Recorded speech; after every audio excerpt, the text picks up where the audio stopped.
sun. Big battle in the mini money moon and flower. You're the chosen one.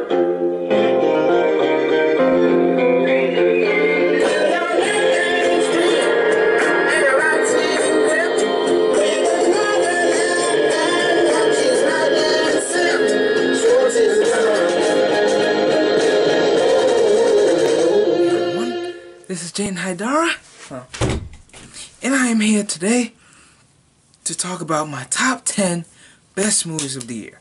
Now, before I talk about it, I must start with some honorable mentions. Now, there are going to be a whole lot of honorable mentions because, you know, it was really hard to make this list. I mean, knowing that I had to narrow it down to 10 was like one of the hardest decisions I've ever made. So, I'm gonna have to like cut this video into different parts so I can be able to fit in all the posters and stuff. So yeah, I'm gonna let you look at the honorable mentions right now.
Okay, so now that you know what the honorable mentions are, let's get to the list. Now, I have my list here.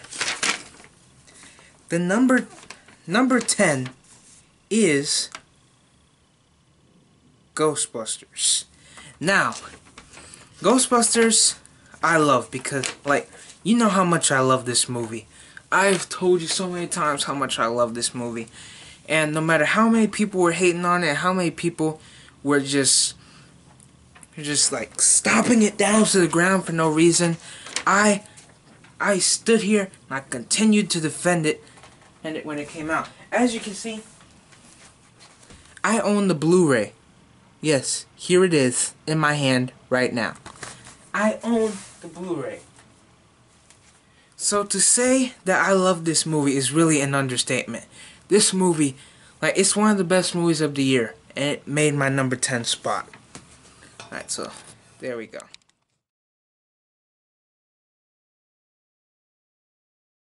Now, number 9 on my list was Deepwater Horizon.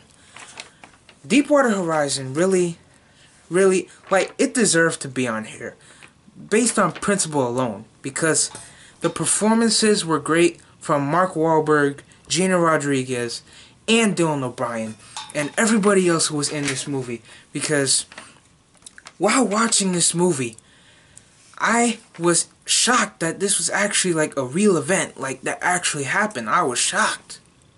This happened around the time when I was a kid. So at that point, I had no idea what happened. So this movie really enlightened me about what happened at that time, and it's really a tragedy. So this movie enlightened me, and that's why it deserves to be on this list, because of principle alone.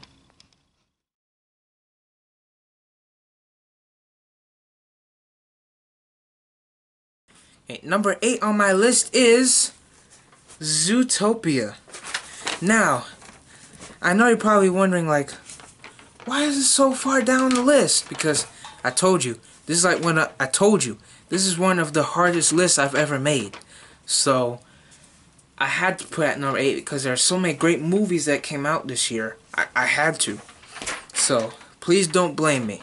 But yeah, Zootopia is a great movie. It introduced us to like one of the best female characters of the year, Judy Hopps.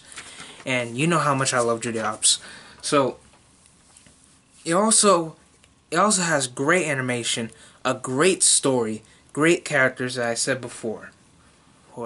And it had, like, the underlying message that this film had was truly revolutionary. And it is something that I think not only kids can learn from, but it's also something that we ourselves as a society can learn from. And that's why I put Zootopia as number 8.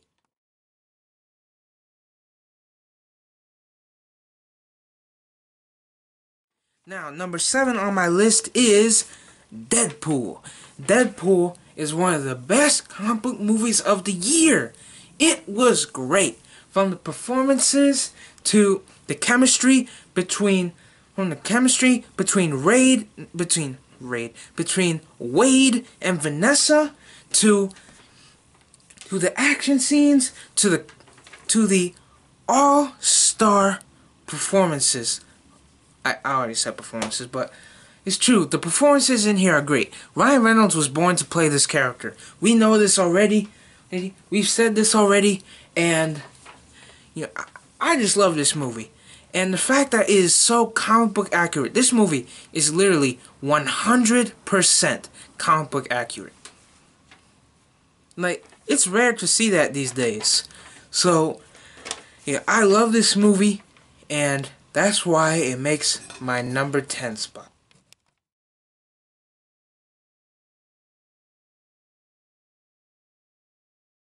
Number 6 is Suicide Squad. Suicide Squad, again, like Ghostbusters, was pummeled to the ground. Pummeled for no reason at all. And as you saw from my video, like on the video that I made, I was defending it. And for good reason, because this movie was fantastic. From the performances, to the comic book accurate material, to the character development, to Harley Quinn, played excellently by Margot Robbie. And, wow. It was amazing. Don't listen to these critics, people. You have to see, like I said in that video, you must see a movie for yourself. And Suicide Squad was the true example of seeing a movie for yourself. Because there were so many people that hated on this movie for no reason at all. And, you know, for the people that said, I'm not going to go see it now, they ended up seeing it, and a lot of people really liked it. And that's what I mean when I say, you gotta go based on your own opinion. If you like the movie, that's great. If you don't like it, that's fine. But, you know, bottom line, you gotta see it. You gotta see a movie for yourself. You gotta make your own opinion. And my opinion is, this movie was awesome. So that's why Suicide Squad makes my number 6.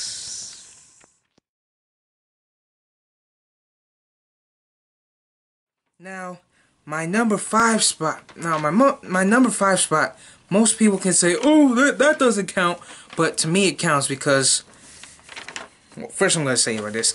Number 5 is DC's Heroes vs. Aliens.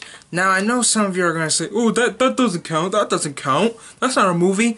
Well, if you combine all the parts together, it technically makes a 2-hour movie. So, yeah, it counts now. But yeah, I already made a video saying why I love the DC television universe. And this is just a prime example of that. I love this movie.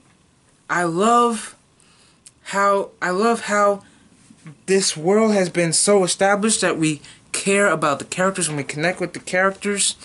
I love the final battle that happens, and I love the chemistry between all the characters and the story. So overall, Heroes vs. Aliens was a great movie, and that's why it makes my number 5 spot.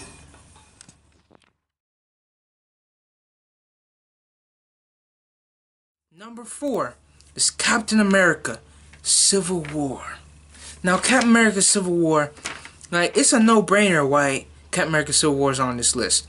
Not only does it have a great story, not only does it have like interesting character moments and character building moments, but the Russo brothers were able to take this, were able to take this team, this group of people that we've been connecting with ever since Iron Man 1.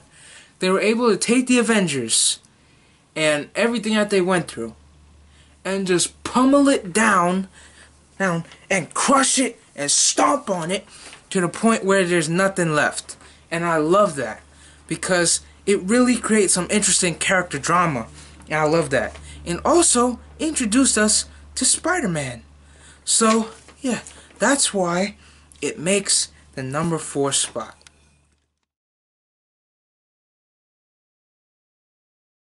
Now, number 3 is a film that I haven't reviewed, but I wanted to save it for this video because I love this movie. Number 3 is Doctor Strange. Doctor Strange was so great. Benedict Cumberbatch was an awesome Doctor Strange, and he proved to me that, you know, ever since the Doctor Strange movie was announced, people have been saying, Benedict Cumberbatch, Benedict Cumberbatch, Benedict Cumberbatch. And I was like, Benedict Cumberbatch, alright, well, he looks like Doctor Strange, so sure. But when I saw his actual portrayal, I was like, that's Doctor Strange right there. I don't even see Benedict Cumberbatch, I see Doctor Strange. And that's the best part about it. The visuals were great, right? Like, the visuals were very impressive. The acting was great. This movie is very comic book accurate, and it has one of the most creative final acts I've ever seen. And that's why Doctor Strange makes the number 3 spot.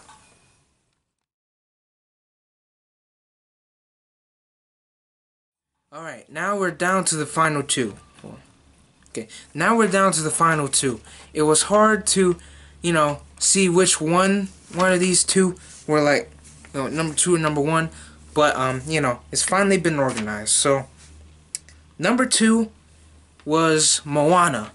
Moana, I recently reviewed, and it was great. The animation was great. The voice acting was great.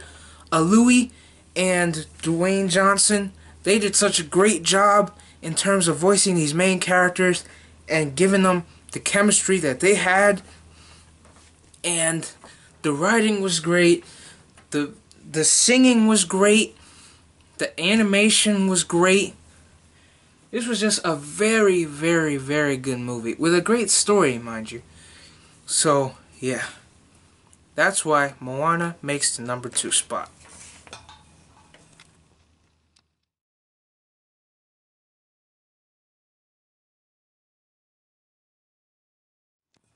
Alright, so now we're down to the last one. Now, it was hard for me to see which one made the list. It made number 2 and number 1 between Moana and this film. But I think we all know what this movie is. And that movie is Star Wars Rogue One.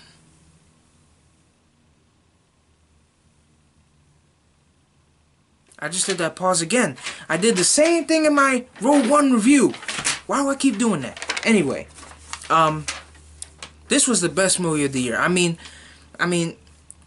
seriously, like, from the character moments to the story, to the spectacular story, to the phenomenal acting, to the amazing Easter eggs, to the spectacular villains, and to an ending that just blew me away.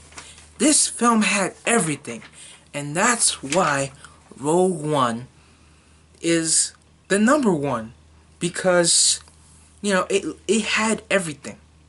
So that's why it's my number 1. So that was my top 10 list. I know a lot of films weren't able to make it on this list, but hey, I love all of them. So yeah, at least they were honorable mentions. But yeah, the next one is gonna be my worst films of the year list. So if you guys wanted to see me rant, then that's the video for you. So yeah, I'm SpideyFan 101 saying peace.